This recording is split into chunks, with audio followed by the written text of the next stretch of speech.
Gravando, gravando, gravando, estamos gravando? Que palminha, hein, filho?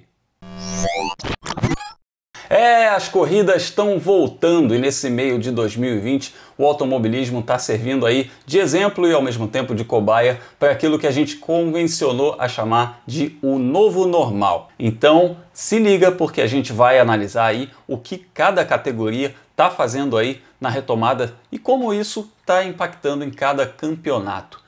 Será que dá para a gente tirar alguma ideia dos gringos? Chega mais!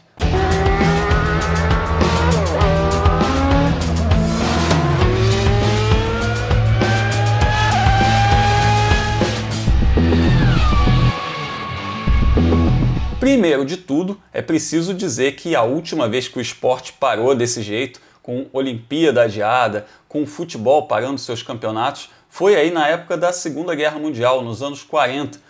Portanto, há 75, 80 anos, nem a Fórmula 1 existia ainda. Então é natural que não existam aí muitos parâmetros, para alguma coisa dessa magnitude, ainda mais se tratando de um problema que envolve saúde pública. É um momento em que toda uma geração está descobrindo aí novos parâmetros, está descobrindo soluções para viver alguma coisa que nunca viveu antes. E desde o meio de março, quando estourou aí a pandemia do Covid-19 em âmbito mundial, que pairou aquela dúvida aí na cabeça de todo mundo. Quando é que vai dar para voltar com os campeonatos? Como vai ser quando esses campeonatos voltarem? E nesse meio de ano as competições estão retornando, cada uma à sua maneira, com soluções diferentes e muitas vezes até originais. A NASCAR voltou em maio e com um formato radical.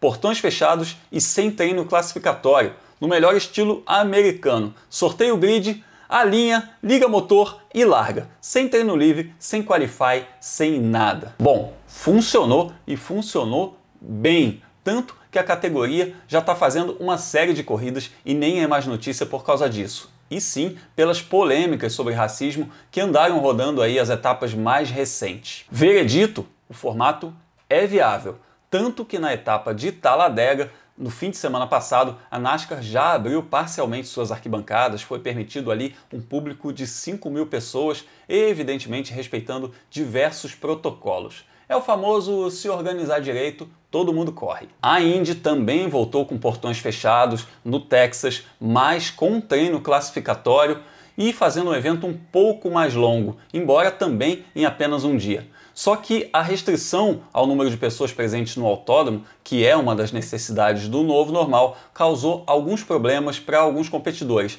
já que os carros de 3 pilotos tiveram falhas no gerenciamento eletrônico entre o classificatório e a corrida, e seus motores não puderam ser reiniciados porque não tinha engenheiros para isso no local, o que prejudicou totalmente a corrida desses pilotos.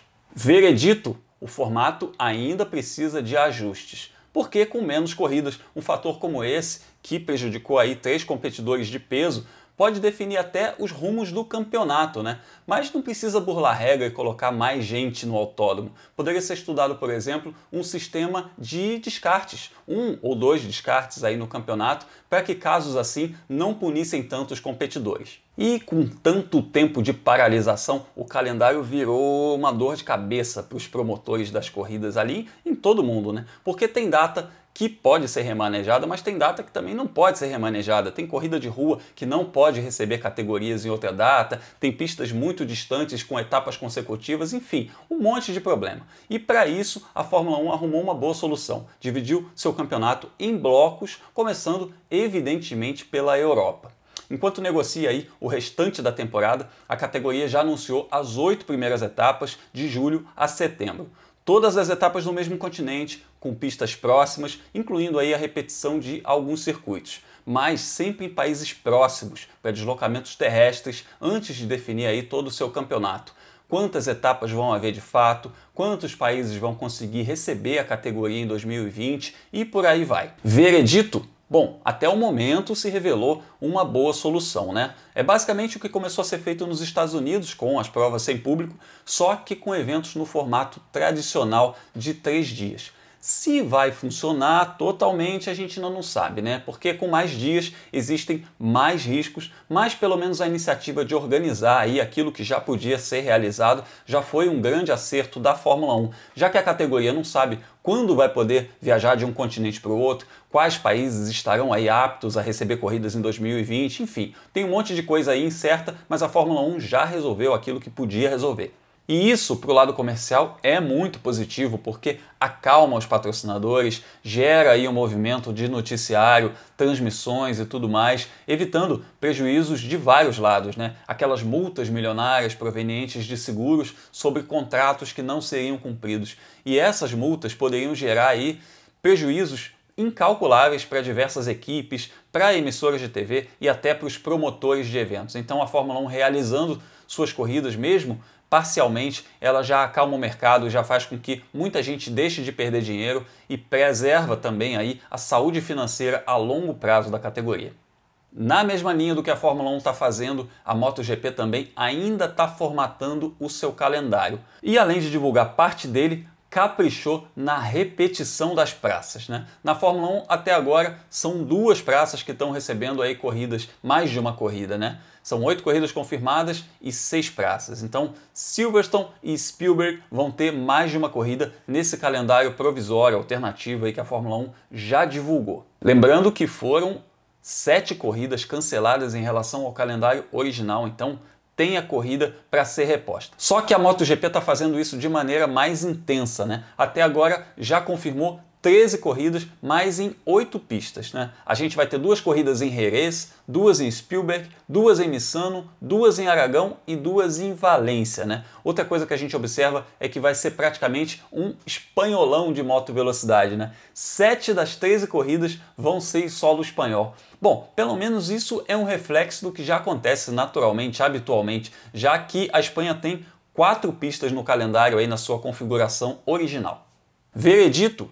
Bom, não interessa se está repetindo muita pista, se tem muita corrida na Espanha, por enquanto a MotoGP já fez mais do que a Fórmula 1 está fazendo, quase o dobro de corridas, né? A questão de ser um mundial acaba ficando em segundo plano nesse momento. Tem só um continente, mas está com bastante corrida, né? O que interessa no fim das contas é isso. Então fica uma aprovação meio agridoce, né, para a MotoGP. Parabéns para a MotoGP, porque não vai ter um campeonato assim tão atípico em número de corridas, né? Mas por outro lado, a gente vai ter uma repetição muito grande de pistas numa mesma temporada. Outra coisa que está sendo estudada aí, principalmente pela Fórmula 1, é a adoção de praças alternativas. O que é isso? São pistas que estavam fora do calendário há algum tempo, como o Imola, e também pistas que já foram cogitadas para entrar no Mundial, mas que nunca tiveram corridas, como Algarve e Mugello. Todas são no padrão FIA, estão lá prontas, homologadas para receber a categoria. E sem tanta preocupação aí com logística de público, parte promocional e tal, só com o foco na corrida, na pista em si, fica tudo mais fácil, né? Veredito? Ótima saída. Se vai rolar ou não, não sabemos, ainda está em discussão. Mas é uma solução melhor do que repetir circuitos numa mesma temporada. E ainda movimenta a economia de outros lugares, o que também é sempre bom, ainda mais em tempos de crise. E por fim a gente tem o exemplo aí da Fórmula E, que também é um campeonato de âmbito mundial, né? Mas que tem outros problemas em relação à MotoGP e à Fórmula 1. Primeiro, porque corre só em circuitos urbanos, né? Pistas de rua ou parques. E segundo, porque a sua temporada termina no meio do ano, ou seja, agora. E por conta da pandemia estourar justamente no que seria a segunda metade da temporada, a Fórmula E teve várias corridas canceladas, já que não dá para fazer um isolamento total num circuito de rua e também porque várias fronteiras estavam fechadas. A solução foi um festival de velocidade. 6 corridas em 9 dias no mesmo local. O parque baseado no antigo aeroporto de Tempelhof, na Alemanha. Mas com traçados diferentes de uma rodada para outra. Então, 3 traçados aí, 6 corridas. Veredito? Bom, não é o melhor dos mundos aí para uma categoria mundial, né? Mas a gente tem que levar em conta que esse campeonato precisava ser encerrado, né? E essa solução de alternar os traçados foi ótima, já que na prática são 3 pistas diferentes sem que a entourage de uma categoria inteira precise sair de um país para outro.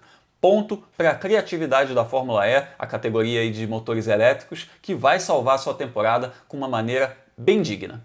Bom, tudo isso que a gente abordou aqui mostra que o automobilismo está dando o seu jeito aí de retornar, está se virando nos 30 para conseguir realizar os seus campeonatos. Essas soluções aí servem como base para muitos promotores brasileiros, né? E em breve a gente deve ver sim algumas dessas soluções sendo adotadas aqui no Brasil. Então, conta pra gente aí nos comentários qual dessas soluções você achou a mais criativa, a mais original, a mais inteligente. E não se esquece também de deixar o seu joinha aqui no vídeo para que ele chegue a mais pessoas. A gente se vê no próximo. Valeu!